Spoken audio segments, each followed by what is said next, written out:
Welcome back, everybody. It's Ted Gover here. Our guest today is Dr. Jagannath Panda, who joins us from New Delhi, India. Dr. Panda is a research fellow at the Manohar Parrikar Institute for Defence Studies and Analyses in New Delhi. He is a leading authority on China and the Indo-Pacific security studies with a prime focus on East Asian affairs.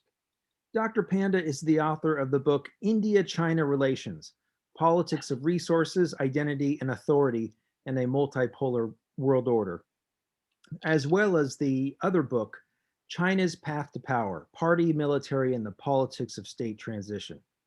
Dr. Panda has been a visiting fellow at many prestigious institutions worldwide, including both the United States and China. He is also the author of numerous articles covering the foreign policy and security affairs of Asia. Follow Dr. Panda on Twitter. His address is at JPPJAGANNATH1. That's a mouthful, so I'll say it again. At JPPJAGANNATH1.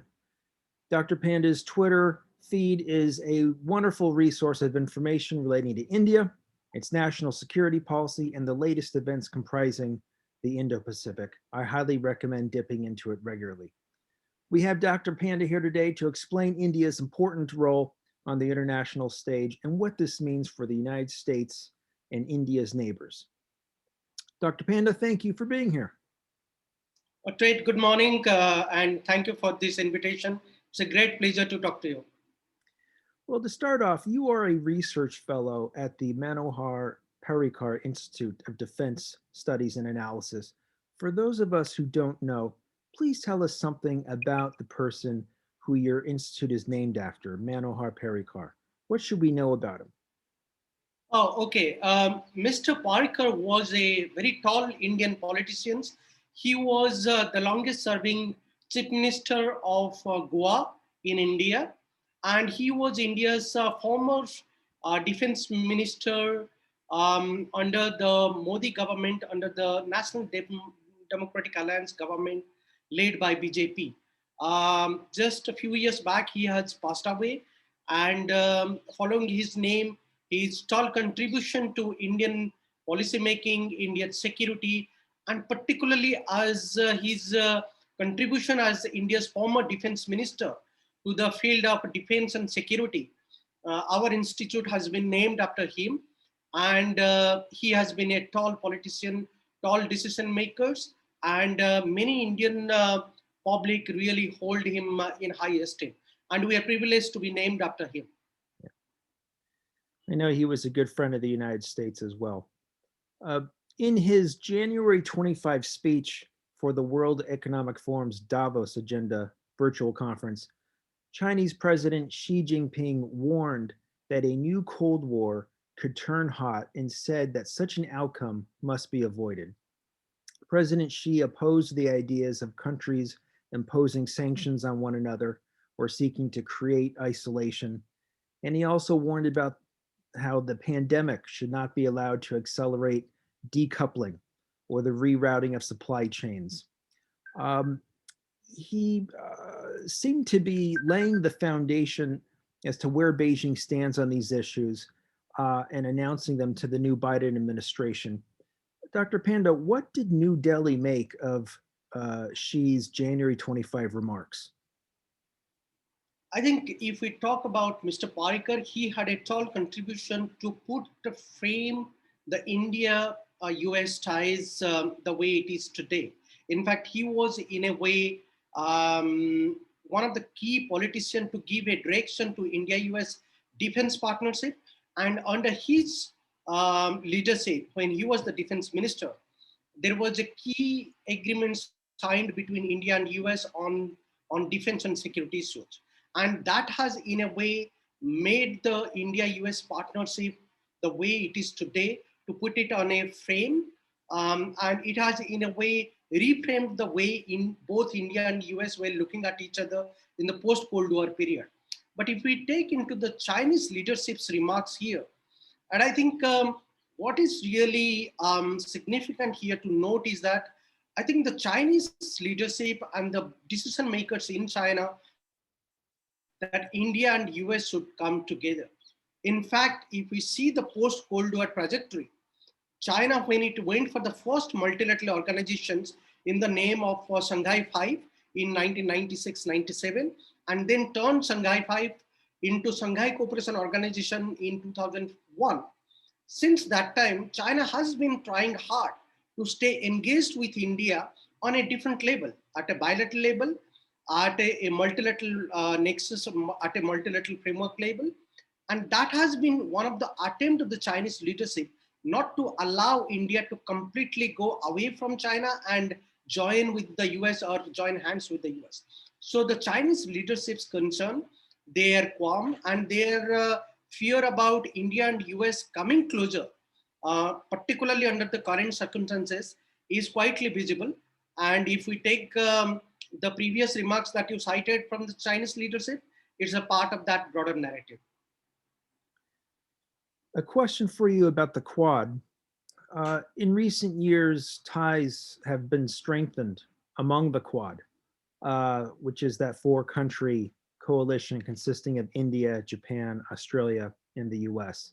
That's devoted to freedom of navigation in the Indo-Pacific, and which also serves as a counterweight to growing Chinese influence in the region. What is the reason India joined the Quad, and what is India's role in the Quad today? I think the Quad in Indo-Pacific that we are referring to or talking about, it's a strategic necessity today. And I think it is a necessity not only for the four Quad members, that is US, India, Australia, and Japan, but also for a range of other countries in the regions who aims to have a security umbrella in the region. So therefore, Quad in Indo-Pacific is a strategic necessity. What is required today is that how we could turn Quad as a strategic necessity into a strategic reality. And I think that is the need of the hour. And to that effect, I think India has a keen interest today with regard to the Quad and how to promote Quad. If we see the initial impression and the initial approach of India towards Quad, it was a little hesitant approach because we were not really agreeing on how to give a direction to the Quad. And if you know, and if you recollect the trajectory, the past trajectory of the Quad, the idea actually came sometimes in 2003 and 4, when we are actually talking about the tsunami incident in Indian Ocean. And then the idea resurfaced when the former Japanese Prime Minister Shinzo Abe came to India and spoke about it in the Indian Parliament in his key speech in 2007. So since that time, the idea is there, but again, it vanished. Only in 2017, when the idea resurfaced, most of the countries, including India, realized that there is a strategic necessity behind forming a quadrilateral alliance or a grouping, which will be actually providing security and taking a leadership role in the regions. So to that effect, I think India does see that to provide a security and to provide to offer a leadership role in Indo-Pacific, Quad becomes a strategic benchmark, a strategic platform for India's ambitions, India's outlook in Indo-Pacific. And therefore, one does see a much more serious, nuanced, yet effective approach from India under the current circumstances towards Quad. Over the past year, we've seen security incidents in the Himalayas, as well as the South China Sea, involving China, involving aggressive behavior on the part of the People's Republic of China. Amid these developments, should the Quad be adjusted in any way or perhaps expanded to include other countries?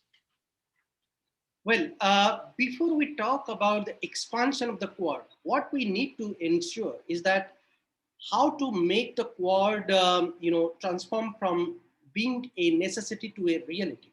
And to that effect, we need to take into account some of the graves concern that the region is facing. If we talk into in a categorical sense, if we talk about the Chinese aggression towards the region. It has been a quite alarming situation. Look at the Chinese approach under the current circumstances, particularly when the pandemic is on. Their approach towards the India-China boundary dispute, their approach towards the South China Sea, their approach towards Taiwan issue, including the Senkaku Island dispute, has been quite alarming. What is, however, most worrisome here is that the kind of China we saw, and primarily the kind of China all the four countries saw in the previous years, and the kind of China we are seeing under the current circumstances is completely a different China. So the engagement with China is becoming a backdrop issue, a background issue. What we are today seeing China is a much more assertive, revolutionary revisionist power in Indian Ocean context and in Indo-Pacific context. And I think the kind of revolutionary revisionist approach that the Chinese policymakers are bringing to the regions, that is rapidly changing the status quo. So keeping this background in mind, I think there is a need to stress on the significance of Quad and the need to expand the Quad further.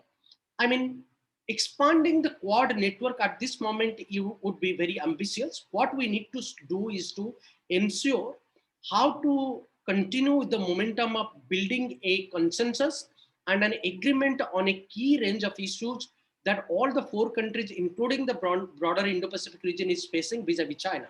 But while saying that, I think at some point, many countries should be factored within an expanded notion of Quad. And we did actually, recently I did carry out a study on Quad Plus. So there we are actually trying to understand how the other countries are looking the Quad phenomenon in Indo-Pacific.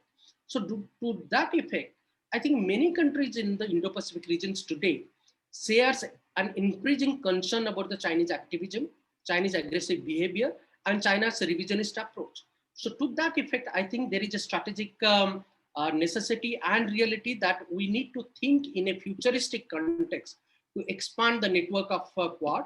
Maybe Taiwan can be an integral part of this. So we can have a Quad plus Taiwan mechanisms.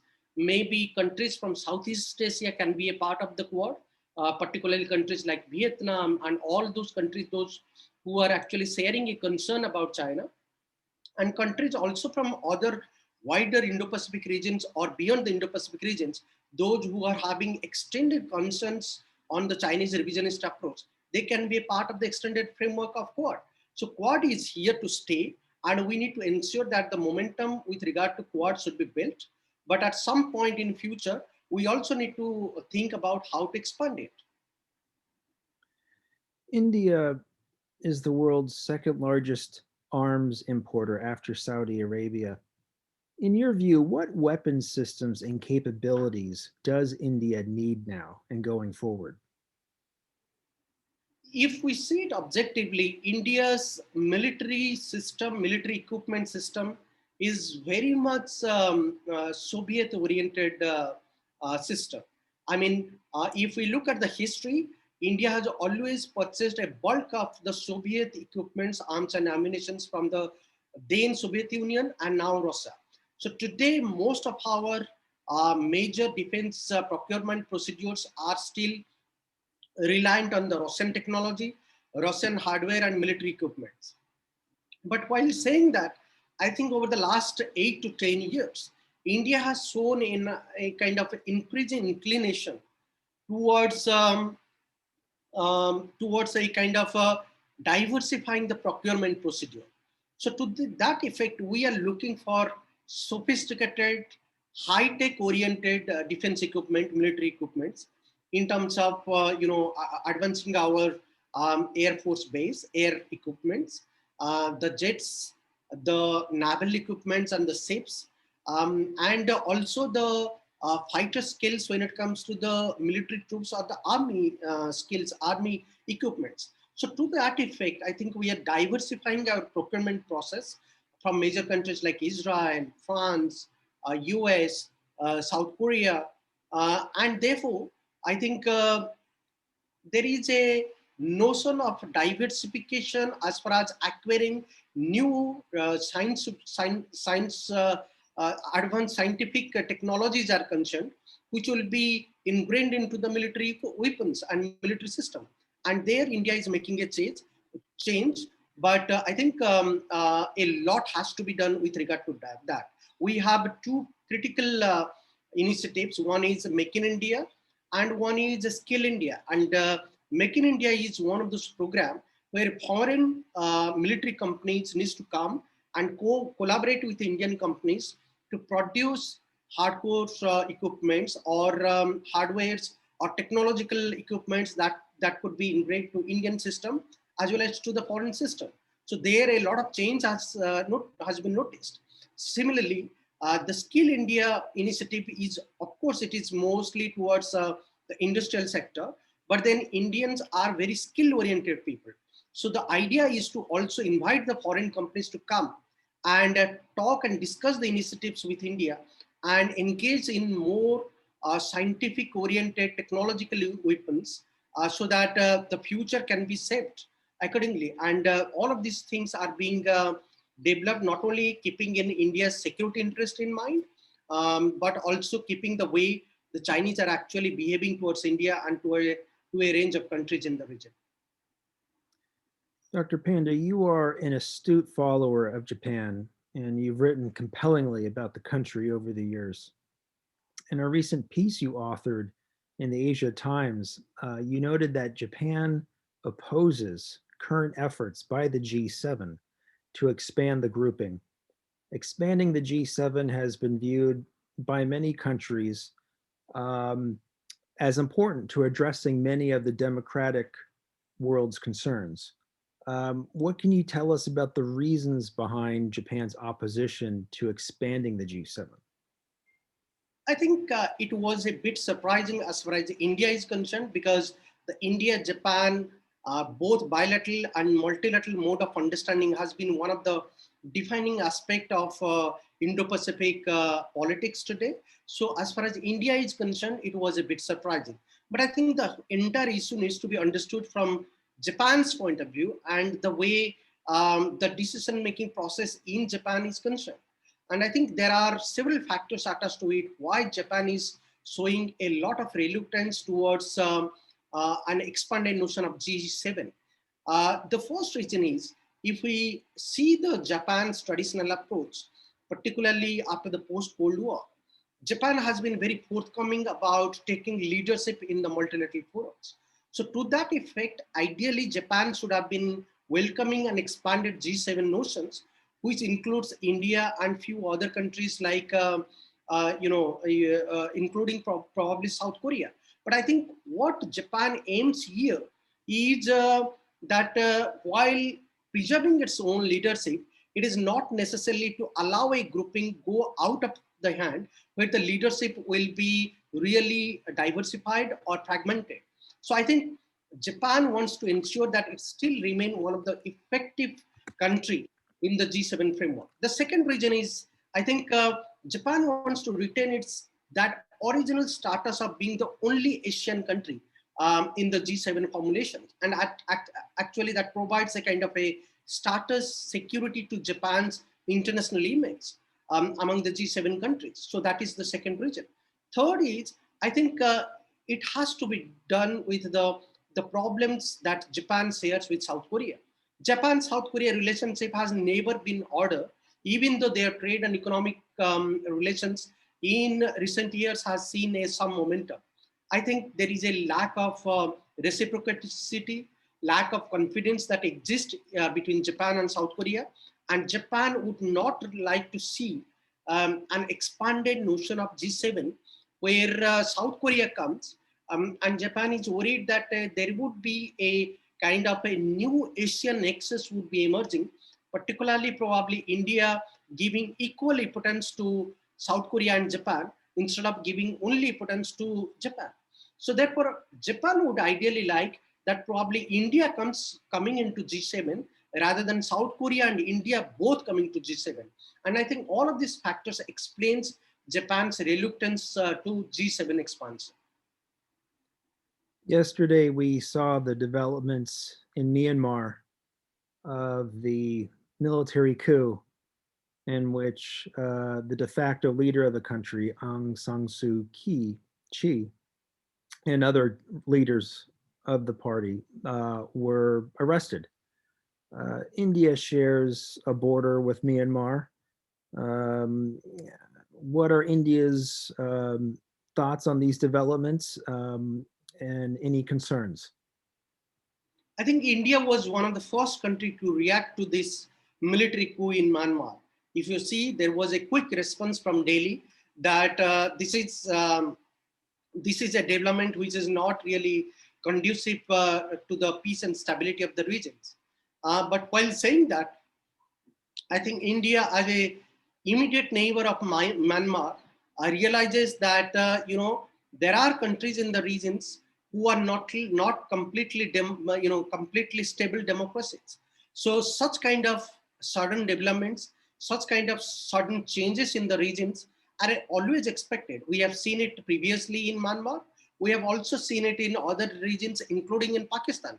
So India is used to such kind of developments in its immediate neighborhood context. But while saying that, I think India would like that the democratic system under leader Aung San Suu Kyi should return to power, and a democratic regimes in Myanmar should come to power as soon as possible. But I think India will have a little chance in terms of interfering in the domestic affairs of Myanmar. And India would like to engage no matter which regime is at the helm of power or helm of stakes in Myanmar politics. To that effect, India has to engage with the military junta in Myanmar, no matter how much India would dislike it. But while saying that, I think this is also a broader concern in the Indo-Pacific regions. And there, I think countries like India and US should come together. And one of the flip side of India-US partnership, even though India-US partnership is always on a progressive stride, and there is a lot of, a lot of confidence has been built between India and US in recent past. But this is one aspect that both India and US needs to really talk in details. How to consolidate regimes or democratic regimes in the neighborhood or in the Indo-Pacific regions. We have seen previously India and US playing a critical role in terms of influencing the elections in Maldives. The Maldives eventually today is having a democratic regimes which is India friendly and US friendly.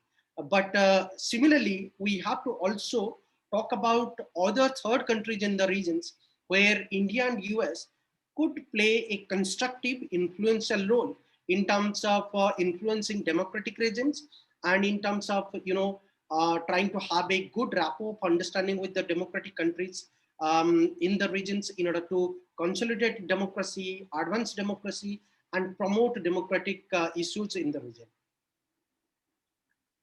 Joe Biden's presidency is about 2 weeks old now. And at this early stage in his presidency, what, in your view, are the important issues facing the India-US relationship? And a follow-up to that, if you could give Mr. Biden 2 to 3 pieces of advice about US policy towards South Asia, what would that be? Two things. I think in the context of India-US partnership, a lot has to be done. Even though as I said earlier, India-US relationship has been on a positive trajectory. It's progressing well, but still a lot of rooms are there for improvement. And I'm not here to draw optimism out of what has been already taking place between India and US all these years. I think the need of the hour is to draw inferences from the past and build a stable partnership for future. And I think to that effect, India and US needs to come out from their way of looking at each other from a specific domain. If we talk about India-US partnership, I think at this moment it is very much concentrated on a bilateral domain. It talks about strong defense-oriented partnership, and it is talking about more trade and economic-oriented partnership. But I think the scope and the role of India and US is going to expand in the regions. And keeping those things in mind, I think we need to have a much more Indo-Pacific oriented partnership.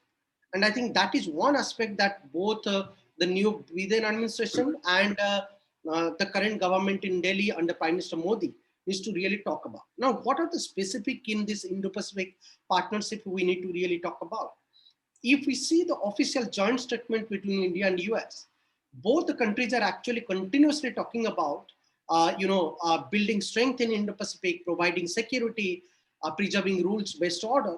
But all of these things can be advanced if we try to implement a cooperative partnership at the ground, looking at the practicality of the events. So to that effect, we need a much more specific cooperations on infrastructure development issues, particularly in terms of promoting quality infrastructure, advancing connectivity, particularly maritime connectivity, probably building ports, stationing points, and cooperation with the third countries. Should be the priority issues on a practical note between India and US when it comes to the Indo-Pacific regions.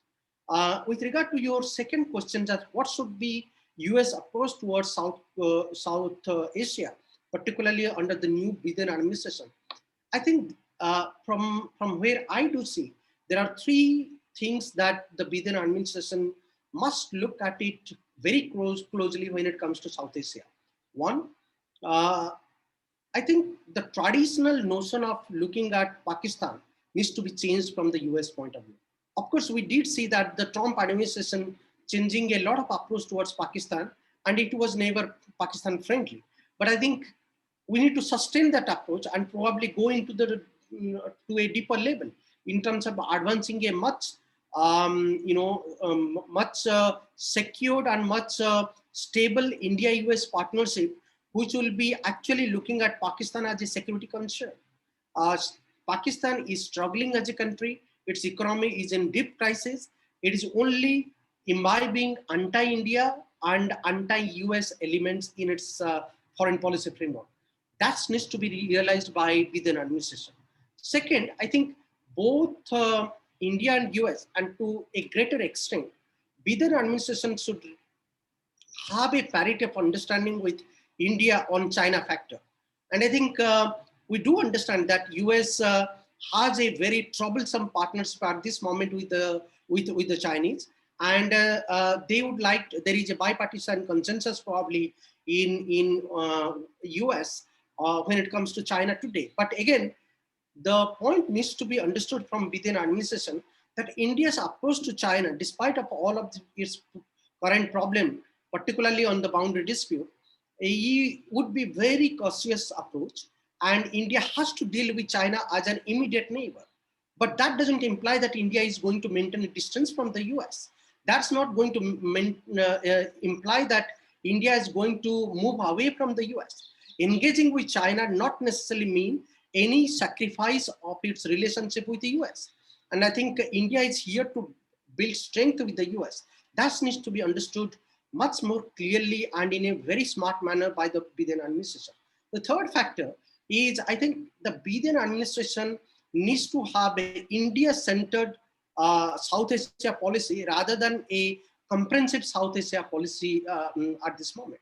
I think one aspect we need to understand that India's rise is in the interest of the US, and therefore US needs to have a India-centered South Asia policy rather than vice versa, having a policy towards South Asia and India, factoring India as the most important factor.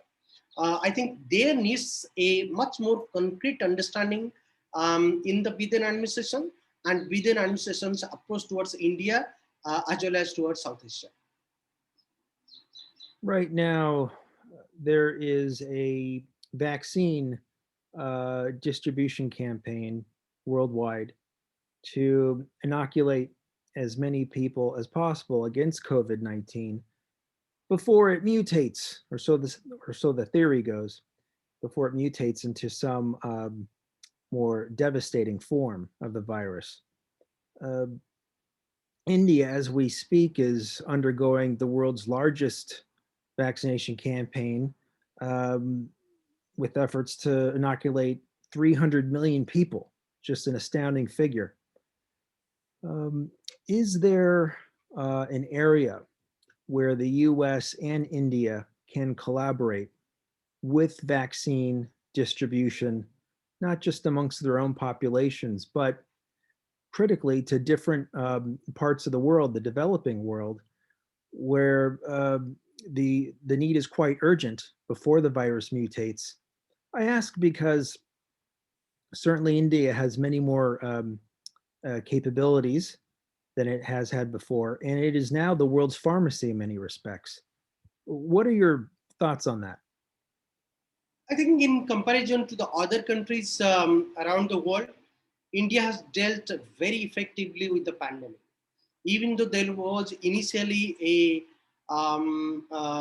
lot of comments about India reacting to dealing with the COVID issue lately, and India has been very late in terms of closing its international flight and not really going ahead in terms of putting the pandemic as in the highest order. But I think as the time progressed from last year onwards, when the pandemic became a global phenomenon, India's approach has been one of those most astounding approach in terms of dealing with the pandemic and responding to the deal with the pandemic at the global level. One, if we look at the India's domestic response, India was not really much like the US. India's health system and health preparedness to deal with the pandemic was not in good order. But both the state government and the central government, the way there was a parity maintained to deal with the crisis, that was astounding. In a very less time, India built more hospital beds. India implemented, the restrictions of movements.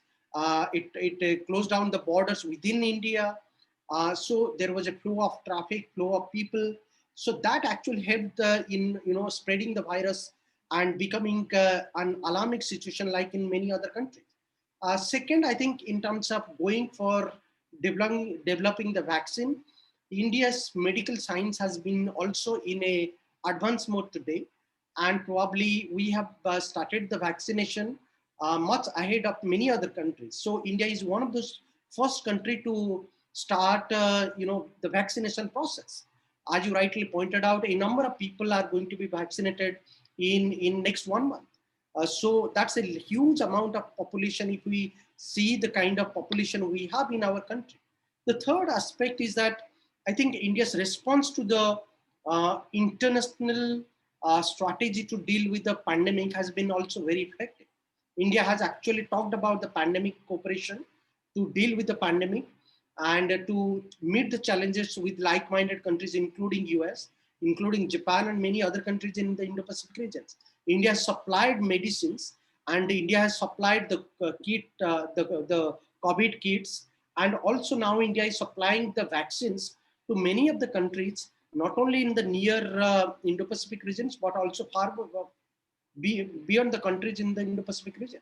So I think that is one of those aspects that explains India's stature as a rising power, and that should not be missed out. Even though India is a country needs still very massive infrastructure in terms of its health system, in terms of its health, recovery plan, the medicines, hospitals, and in terms of its preparation to meet future pandemics. Still, I think the response and the positive inferences that we draw the way India has dealt with this crisis is really awesome and outstanding. Nepal and Bhutan are two South Asian countries located in the Himalayan mountains. They both share borders with India and China. What has their approach been to managing relations with both countries, India and China? Well, if we see the immediate neighbors of India in the South Asian context, and I think both Nepal and Bhutan are critical neighboring partners, not only in the Himalayan regions, but when it comes to its relations, India's relationship with China. Uh, in terms of the relationship with Bhutan, I think India has a much more confident partnership or relationship with Bhutan, and Bhutan is more with India rather than with China. So to that effect, I think we could say that the incident that happened in Doklam in 2006 in 17 between India, China, factoring Bhutan, that was a Chinese endeavor and exercise to create a fiction, a kind of a division between India and Bhutan. But more or less, Bhutan is still with India. We do enjoy a stable political ties with Bhutan, and it's a critical country in the Himalayan regions, particularly when in terms of coming together to meet the Chinese challenge. Um, the case of Nepal is somewhat different in the sense that Nepal has become a much more independent oriented thinking country in the Himalayan regions. And therefore they do see their foreign policy in much more independent construct, in an independent mode, the way the Bhutanites look at their foreign policy. So the Nepal's approach between India and China is a kind of a maintaining a kind of a equilibrium of maintaining equidistance, at the same time maintaining a equicordial relations with both India and China. So there has been few problematic issues between India and Nepal, but these problems are part and parcel of India-Nepal engagement. As you know, Nepal is hugely dependent on India when it comes to its daily trade and economic businesses. In fact, a huge amount of Nepalese people still work in India. And most of the Nepalese people, they do come to India to do businesses. So I think when it comes to India-Nepal relationship, there has been few problematic issues between India and Nepal, but that is one aspect that needs constant nurturing. And China has actually continuously been affecting India-Nepal partnership. The Chinese approach has been to create a kind of a division between India and Nepal. And to that effect, the Chinese has been actually encouraging the Nepalis to take specific positions when it comes to issues like infrastructure, cross-border flow of trade and goods, and also taking few specific position on the middle sector of the boundary, including on the Kalapani issue. So I think Testa and Kalapani issues are critical issues that are emerging between India and Nepal, and there is clearly a kind of a Chinese hand involved in that. And we should not really be missing out on those issues. But while saying that, India is very keen to promote a stable relationship with both Nepal and Bhutan, and both are critical to India's security and when it comes to India's neighborhood diplomacy. And as you know, Prime Minister Modi has a policy called, first neighborhood policy. And both Nepal and Bhutan are actually factored very highly in India's first neighborhood policy. In fact, Prime Minister Modi actually, Nepal was one of the first country where actually Prime Minister Modi, after coming to power in New Delhi as Prime Minister of India, visited Nepal. So both Nepal and Bhutan actually factors more importantly as a immediate neighbor in Indian foreign policy, and they hold prime importance in India's first neighborhood policy today. So shifting focus, I'd like to ask you for maybe a few recommendations and then a few quick questions about yourself so we can share our audience more about you. Um, can you recommend any new books on India that Americans should be reading? Oh, there are a lot of good books has come out on India recently, and I would recommend and one of the fantastic literature that has been written on India is by Dr. Panda. She is the director of the South Asian program and India Studies program in the Hodgson Institute in United States. Yeah. And there is a number of good books by Professor Sumit Ganguly on India that needs to be looked at. Those are critical books on India, but it will give a clear understanding about in what direction India is actually moving forward. There is a new book which has been written by Mr. Sakti Sinha. He's actually a former Indian government official. He was actually a personal secretary to the former Indian Prime Minister, late Atal Bihari Vajpayee. He has written a book on Mr. Vajpayee himself, and he is sharing his experiences about how Vajpayee as a leader thought about India, and he took forward India's interest ahead. I would recommend to read Mr. Sakti Sinha's book also on Vajpayee years. And I think that's a fantastic literature that gives a kind of a clear understanding about India, those years, and India now, and how Prime Minister Vajpayee actually thought about India in times to come. Okay, excellent. What projects are you currently working on? Do you have any plans to write any new books? It's a very good question. You know, a researcher like me, um, we are always short of deadlines. So I have missed few deadlines in terms of meeting my commitment to write the current book, which is about India's response to China in Indo-Pacific. But I am in a very good position to finish the first draft, and this book should be published by end of this year. Oh, Will go to the press by May or June, sometimes this year, and it should be out towards the second part of this year. And this book is actually based on the current and the future outlook of Indian foreign policy that is progressing, that is transforming vis-a-vis China, covering India-China relationship, and covering about India's China challenge in the Indo-Pacific regions. This book is based on a lot of interviews, my 15 years of experience as a subject expert on the subject, and based on, most importantly, based on my critical understanding of interacting with the Chinese, with the Japanese, with the American scholars, including all the Indo-Pacific countries. So the books covers my own personal thinking, experience as a scholar, and dealing with India's foreign policy making vis-a-vis China. I would recommend that please have a look at this book when it will be out towards the end of this year.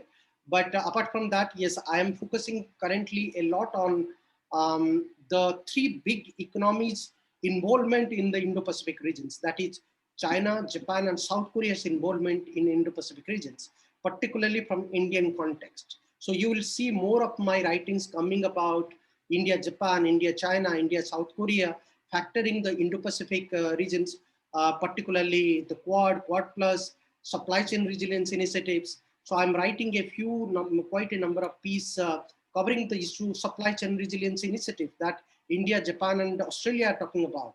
I'm also working on a book project on Quad Plus. So these are some of the issues that I am currently focusing on, and I would be happy to share with you whenever the next book is coming. But I'll be happy to share with you my latest edited book on Xi Jinping, which is with Professor Arthur Dink from SCAPS, Center for Advanced Political Studies from Taiwan. This is an edited book which is actually released this year. And this year, as you know, it's a critical year in terms of the Communist Party of China's centenary celebration. The CCP is going to have 100 years of celebrations in July. So this book actually talks about a lot of Chinese politics, the way India is looking at it, the way other countries are looking at it, and the transformation that is taking place within Chinese society, the way the Chinese society is moving towards becoming more authoritarian under Xi Jinping. So I would recommend, if you have time and your readers have any time, they might look at this book, as this is my recent output on China and Chinese domestic politics and foreign policy. Oh, I greatly look forward to that. Congratulations on these new books of yours. Thank you. Thank you very much. In our remaining time, a few quick questions about yourself. Dr. Panda, where in India are you from? Well, I am from eastern part of India. That is the state of Odisha.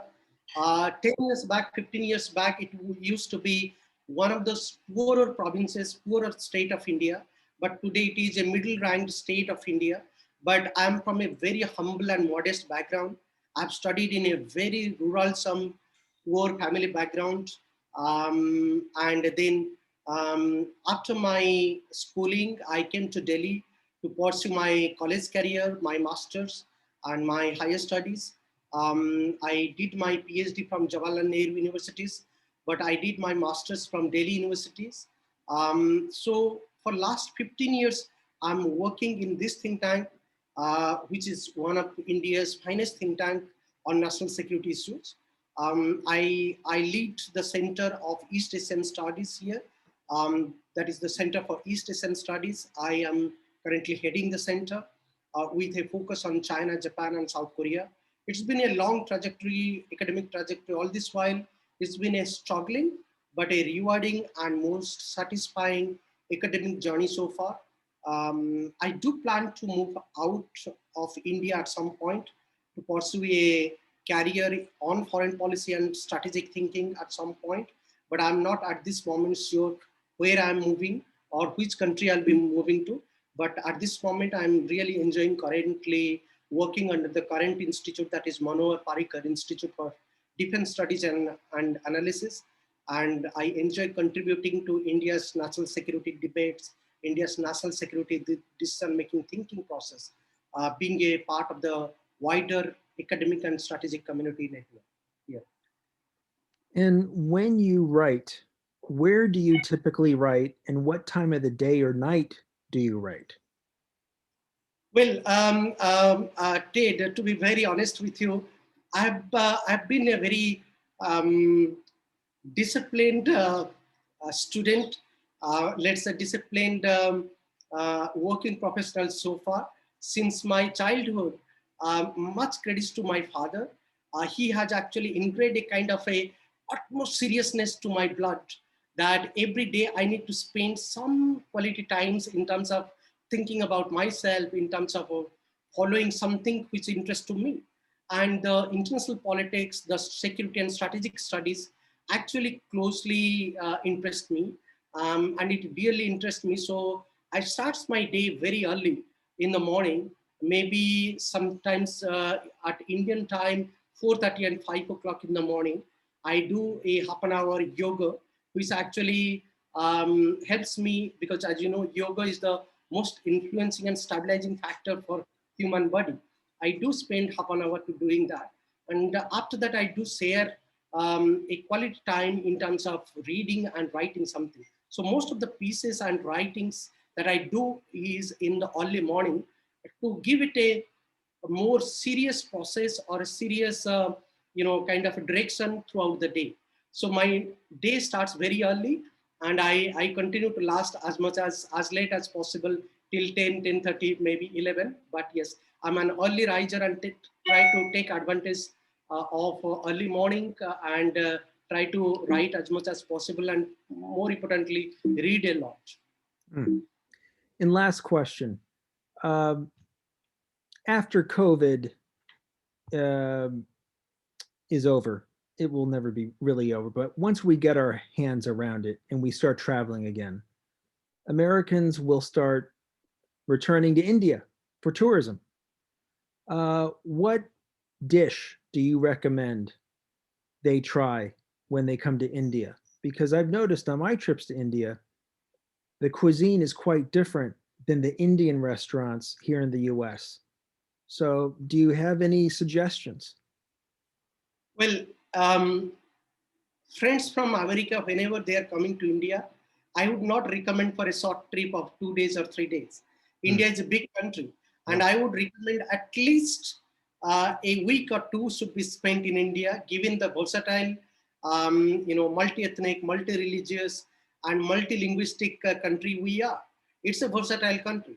So it makes sense at least to spend a week or more than 1 week, at least a couple of weeks, to see some parts of India and some parts of qualitative India. When I say qualitative India, the qualitative India, not necessarily the big cities in Delhi or Mumbai. Of course, the big cities in Delhi and Mumbai has to be seen. The way India has risen as a country, as a urban landscape, as a major economy, but also the rural India has to be seen. So the more rural you go, you will find different cuisines, different tastes of India.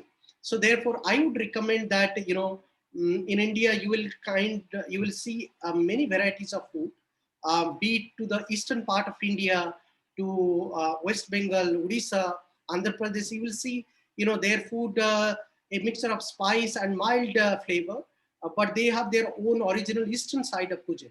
If you stay in Delhi, in Uttar Pradesh, Madhya Pradesh, you will find the northern Indian belt of food.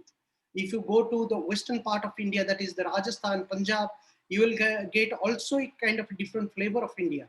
Southern part of India is having a complete different cuisine. So each part of India, they comes out with their own flavor. In fact, northeastern Indian foods are also very interesting. So I would recommend, if not all the provinces in India, at least 2 or 3 parts of India should be seen during a trip and to get a flavor of the food. But yes, the most recommended food would be something like, rumali roti, chapati, naan, tandoori roti, with tandoori chicken. And tandoori chicken is very famous in India. But also, if you go to different parts of India, you will get also fish becoming a very popular dish in the coastal part of India, be it in the eastern part of India, that's my hometown, Odisha, or in the southern part of India, that is Kerala or Tamil Nadu or Karnataka. You will find a lot of people, having fish. Goa is a fine destination to go and try some Goa cuisine, and Goa is a fantastic tourist place. So I would recommend any American friends coming to India to spend few days in Goa also. So it should be an ideal trip of 1 week to 10 days, if not more. Sounds like some great advice. Our guest today has been Dr. Jagannath Panda of the Manohar Parrikar Institute for Defence Studies and Analysis in New Delhi. Dr. Panda, thank you for your analysis, for your clarity of thought, and for your commitment to helping us understand more about the important dynamics affecting India, its neighbors, and its relations with the United States. Thank you. Thank you very much. Lovely talking to you, and you have a good year ahead. And I hope to interact with you and with your audience in coming times too. Thank you very much. Looking forward to it. Thank you. My pleasure.